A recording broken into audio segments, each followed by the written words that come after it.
the whole thing about this type of administration, it really does, you don't look at it and say, I took 42 and I got 35, and that gives me this. I took 44 and I got 28 and it gives me this. We can actually miss more questions and have a higher score if that test is being done right. One question itself, the reliability of that question, remember, is across hundreds of thousands of students. And that's how they determine the reliability for that question. We know some kids aren't even going to get an OTL for that. They didn't get the opportunity to learn that topic. Other kids forgot it.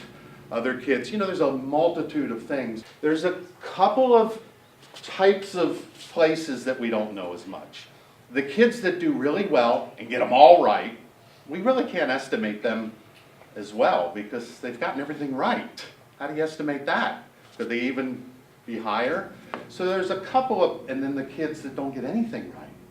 So when you look at these things, you'll see a couple at the bottom where we got a lot of kids down here and, well, we got kids down here and kids up here.